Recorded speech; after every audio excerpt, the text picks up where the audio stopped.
श्रीराम जय जय राम. परमार्थ श्रद्धेने करावा. आपण मनुष्य जन्माला आलो ते भगवंत प्राप्तीकरिताच आलो. आत्तापर्यंत मी पुष्कळ योनी हिंडलो. भगवंताने आता मनुष्य योनीत आणले.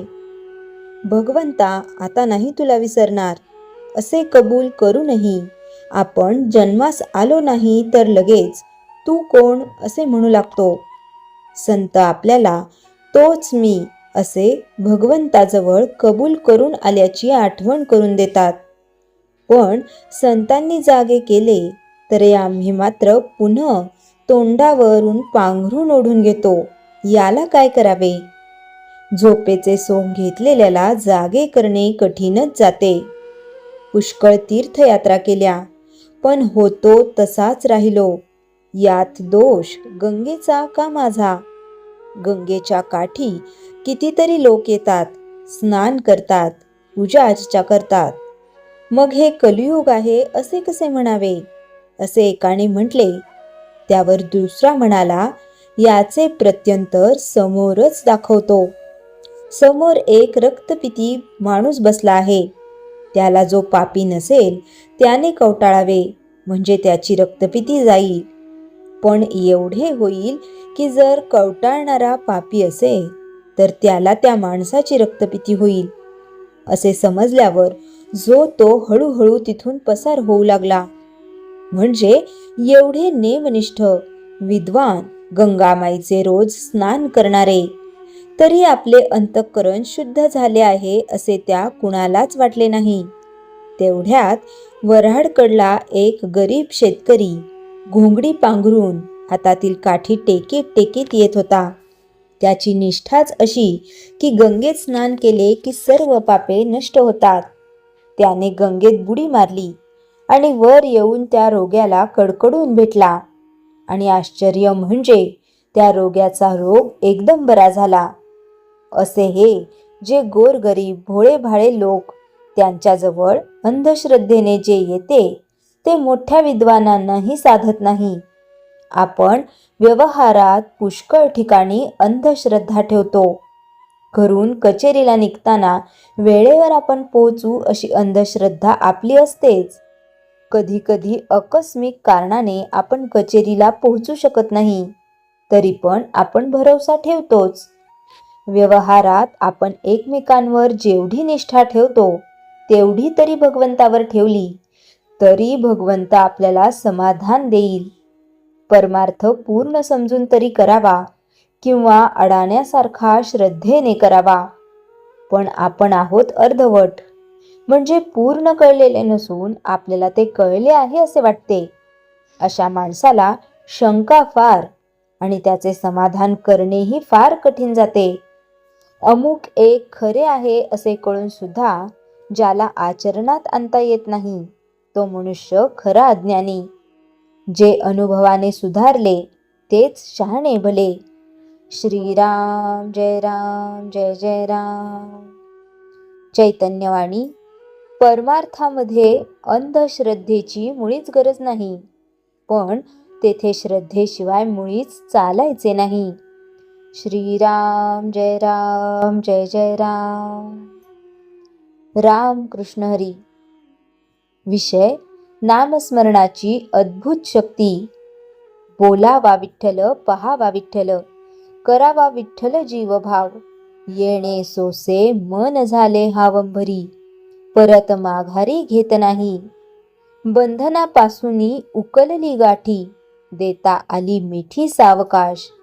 तुका म्हणे देह भरिला विठ्ठले, काम क्रोध केले घररिते. या जगात प्रत्येक माणूस काही ना काही शोधत आहे. कोणी पैसा शोधतो, कोणी सुख शोधतो, कोणी प्रतिष्ठा शोधतो, कोणी समाधान शोधतो. पण संत तुकाराम महाराज म्हणतात, मी विठ्ठल शोधला आणि मला सर्व काही मिळाले. हा अभंग म्हणजे भक्तीचा अनुभव आहे. नामस्मरणाने माणसाचे जीवन कसे बदलते याचे हे जिवंत चित्र आहे. बोलावा विठ्ठल. महाराज सर्वप्रथम सांगतात बोलावा विठ्ठल म्हणजे काय. सतत भगवंताचे नामस्मरण घ्यावे. नामात मोठी शक्ती आहे. नाम इतके महत्वाचे का? कारण नाम घेण्यासाठी कोणतीही अट नाही. गरीब असो किंवा श्रीमंत, शिकलेला असो किंवा अशिक्षित, स्त्री असो किंवा पुरुष, कोणीही नाम घेऊ शकतो.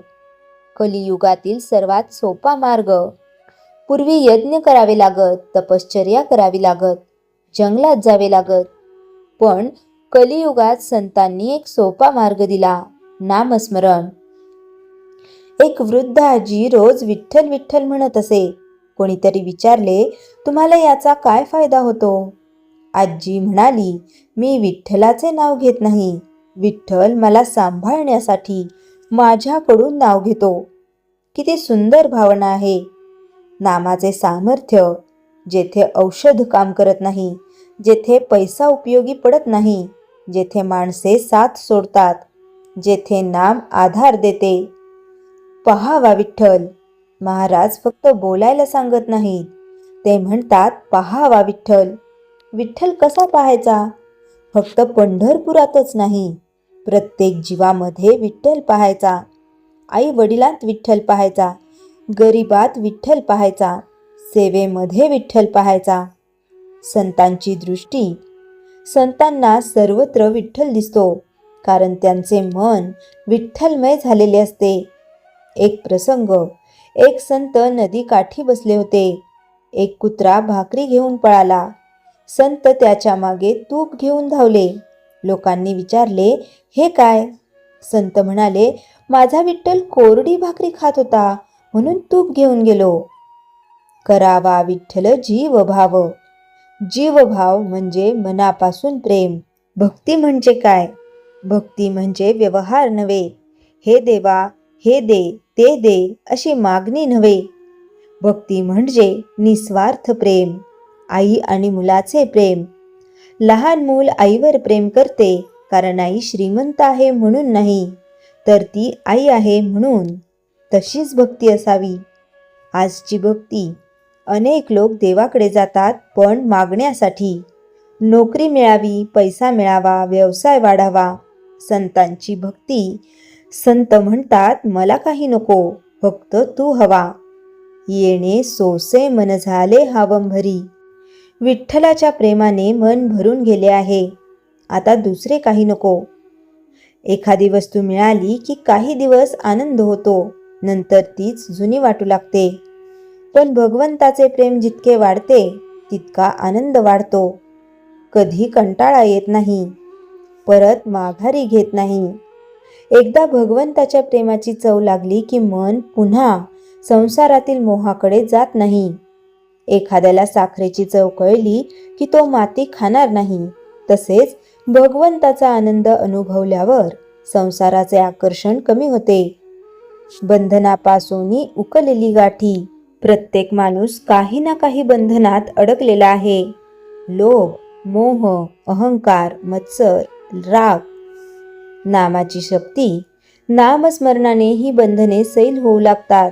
मन हलके होते, चिंता कमी होते, भीती कमी होते. एक सत्य प्रसंग. एका व्यक्तीला प्रचंड मानसिक तणाव होता. त्याने दररोज अर्धा तास विठ्ठल नाम सुरू केले. काही महिन्यांनी त्याच्या स्वभावात बदल झाला. मन शांत झाले. देता आली मिठी सावकाश. जेव्हा अहंकार निघून जातो, तेव्हा भगवंत जवळ येतो. भक्त आणि भगवंत यांच्यातील अंतर संपते. तुका म्हणे, देह भरिला विठ्ठले. हा अभंगाचा सर्वोच्च टप्पा आहे. महाराज म्हणतात, माझ्या शरीरात, मनात, श्वासात सर्वत्र विठ्ठल भरलेला आहे. भक्तीची अंतिम अवस्था. उठताना विठ्ठल, बसताना विठ्ठल, काम करताना विठ्ठल, झोपताना विठ्ठल. काम क्रोधे केले घररिते. काम म्हणजे वासना, क्रोध म्हणजे राग, मनातील शत्रू. राग, लोभ, मत्सर, अहंकार हे सर्व मनातील चोर आहेत. विठ्ठल नामाचे कार्य. जिथे प्रकाश येतो तिथे अंधार निघून जातो. तसेच नाम आले की विकार कमी होतात. प्रापंचिकासाठी मोठा संदेश. संसार सोडण्याची गरज नाही. घर सांभाळा, नोकरी करा, व्यवसाय करा, पण नाम सोडू नका. नामस्मरण कसे करावे? सकाळी उठल्यावर 10 मिनिटे, काम करताना मनात, झोपण्यापूर्वी, गाडी चालवताना, चालताना.